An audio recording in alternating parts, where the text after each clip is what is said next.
Instead, we should look toward the command of Allah subhanahu wa ta'ala and say, this is what Allah subhanahu wa ta'ala has asked us to do. This is something that Allah subhanahu wa ta'ala loves from me, and so therefore I want to do it.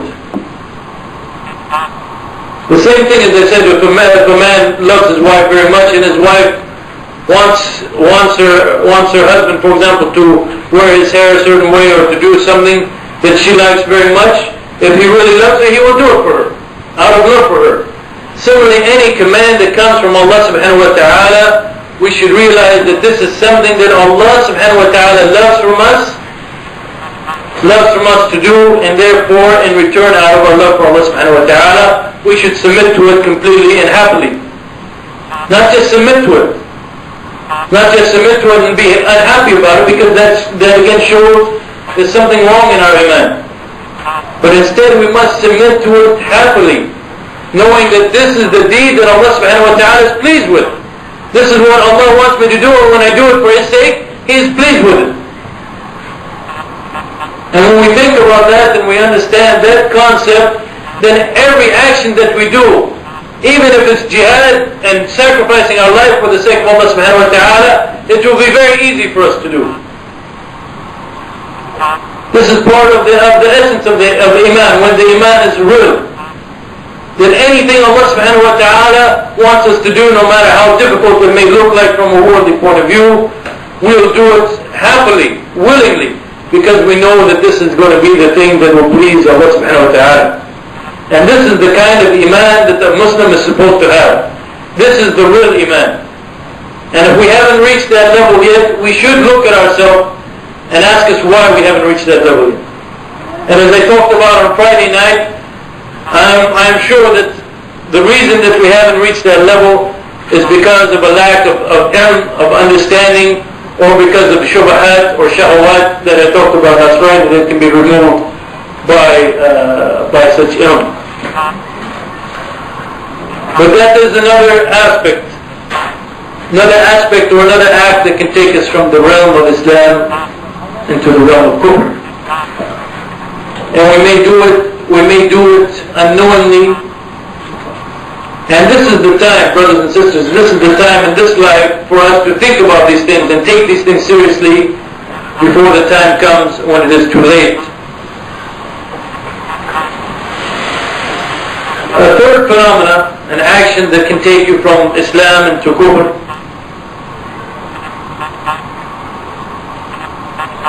is to believe in any way that somehow there's some guidance or some way of life or some teachings or some practice that is better or superior to what the Prophet ﷺ has brought.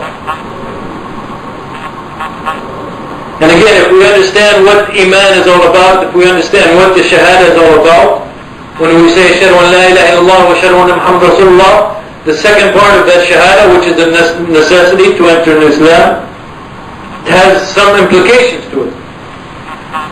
One implication is that we believe that the Prophet Muhammad ﷺ brought and taught what was revealed to him by Allah subhanahu wa ta'ala,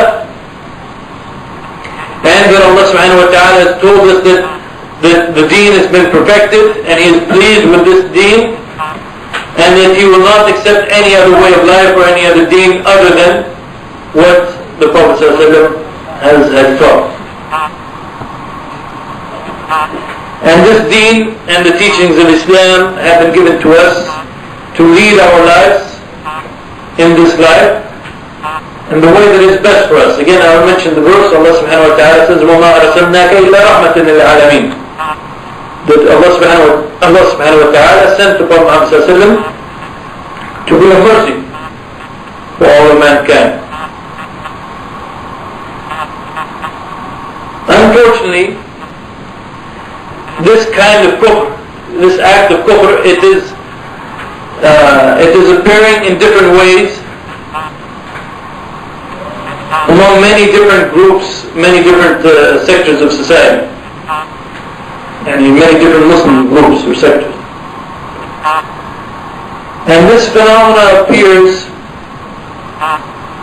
when the person starts believing that, yes, this is what the Sharia says, but maybe maybe that's no longer practicable today. Or maybe if we do this thing which is against the Sharia, it might be better for us. Or maybe given the economic system today, there's some kind of life which is better for us. Or if the Muslims want to survive, it will be easier and better for them to follow this way of life or that way of life. And this phenomenon, especially earlier in this year, you saw it throughout the Muslim Ummah actually. You saw it throughout the Muslim Ummah since the fall of the time of the Khalifa, the Uthmani Khalifa. You found this kind of kufr and ridda throughout the Muslim world, where Muslims were consciously and by choice choosing a law, whether it be the Swiss law, the French law, or whatever law it was, choosing that law and claiming that it's better for us to follow this law than it is for us to follow Islam. And this is pure kufr. Pure kufr. There's no excuse that can be made to somehow bring this kind of action into Islam and say it is not kufr. In Egypt, for example, they brought in socialism and they said that socialism is going to be, they claimed it was socialism. Socialism is better. Nowadays it's going to solve our economic problems and so on and so forth. Even if they say, okay, we'll leave the deen or the religious matters alone, people can still pray and so forth, but the law will not be according to Islam. This is, of course, known as secularism. Even in that case, even if they say, okay, we'll still pray and fast and so on and so forth, this is still kufr.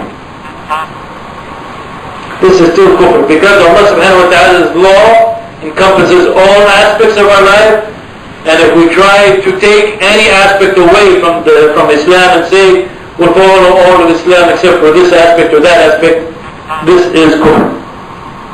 Well, the Prophet ﷺ of course told us that this kind of thing will be occurring, and he said the first thing that will be removed from Islam will be the hukm or the rule, and the last thing will be salat. So the Prophet ﷺ was clearly describing this phenomena that began in the earlier the century after the downfall of the Uthmani Empire, where people were taking the hukm or the rule out of Islam, but of course they were leaving salat and also the rules of zawaj or marriage and so forth. And then slowly but surely they started taking the laws also of nikah, the personal laws, away from Islam and replaced them with Western laws. And then sooner or later, as the Prophet Muhammad said, they will even try to remove salat from the deen. وَنَعُوذُ بِاللَّهِ. But by the way, this kind of kufr, we see it sometimes piecemeal.